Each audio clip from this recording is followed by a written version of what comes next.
Et c'est l'avant-dernier rendez-vous avec nos confrères à travers toutes sortes de parutions. Au regard de l'actualité, bien entendu, c'est Landry Salanon qui nous présentera ce qui fait la quintessence de l'actualité vue par les canards dans leur parution du jour. Et déjà en position, Landry Salanon, bonjour. Bonjour, Joël et Et merci d'être une fois encore là. C'est moi. Fidèle au rendez-vous.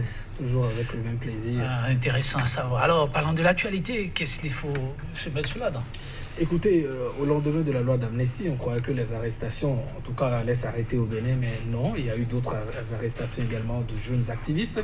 Hier, je crois que certaines parutions sont revenues sur le sujet. Sans oublier aussi, Joël dit peut-être des perspectives pour 2020, notamment des élections locales, si quelques partis, peut-être FCBE, FCDB, deux partis quand même qui se ressemblent à travers la dénomination, oseraient en tout cas aller devant les juridictions. Matin libre, à quelques conseils à le prodiguer ce matin. Merci, on va donc y aller. On démarre. Avec quel canal?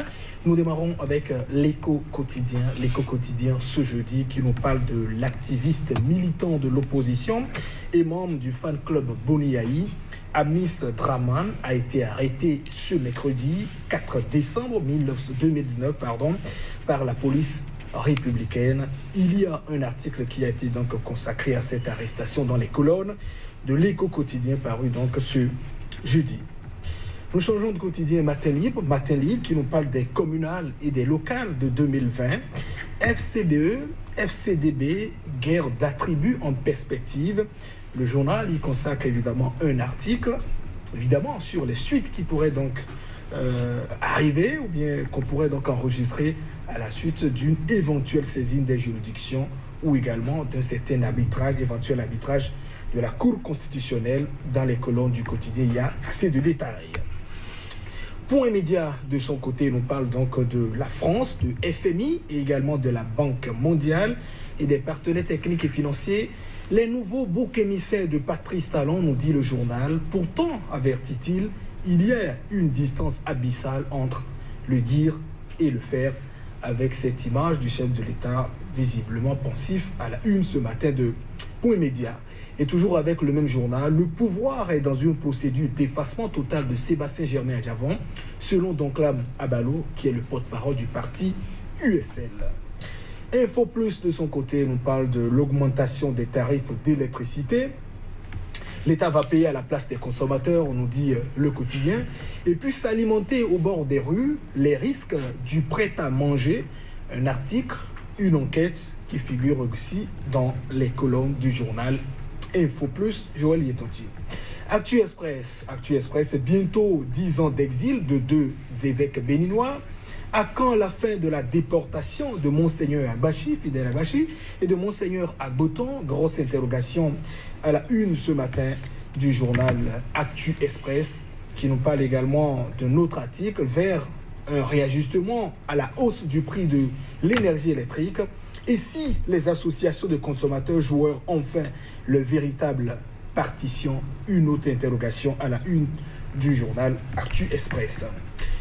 Le pays émergent, mise en place d'un partenariat dans le cadre du projet football au Bénin. Le président Mathurin de Chapus concrétise son rêve pour la relance du football béninois à la base.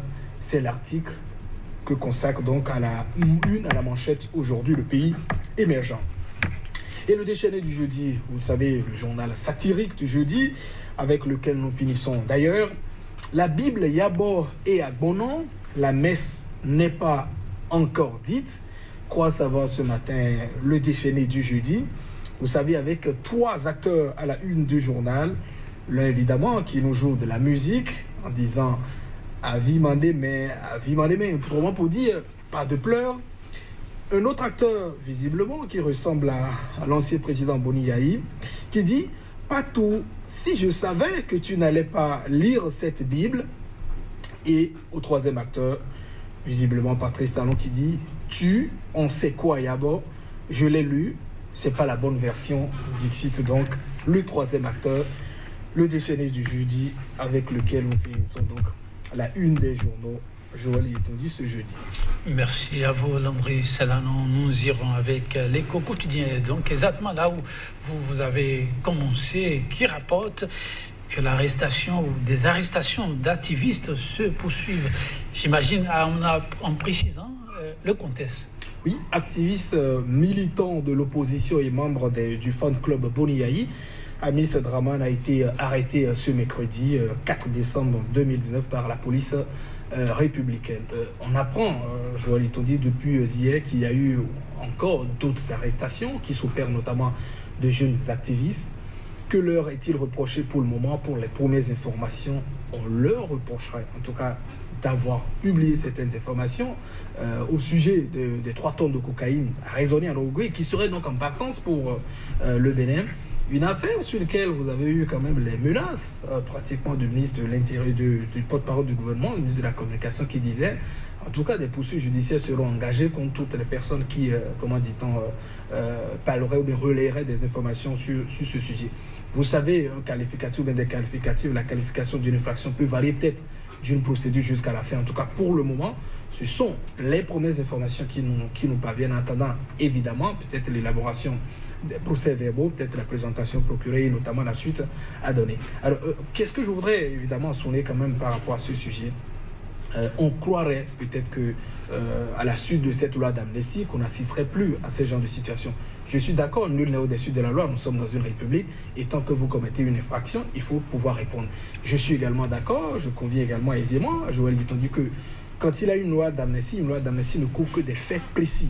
Et les faits qui étaient donc en jeu, c'était uniquement les faits qui avaient rapport aux événements post-électoraux. Donc, s'il y a d'autres qui viennent, forcément, ils ne sont pas couverts par la loi d'amnistie. Seulement, je voudrais élever un peu le débat et dire que avec le contexte que nous vivons depuis quelques jours, je ne prône pas une certaine impunité. Il faudrait également comprendre, très défenseur d'ailleurs du respect des lois dans une république, je revendique quand même ce qualificatif, je l'ai dit, mais je voudrais quand même relever que pour une certaine tranquillité quand même du pays, est-ce évidemment le bon moment pour opérer, comment dit-on, ces arrestations que nous avons.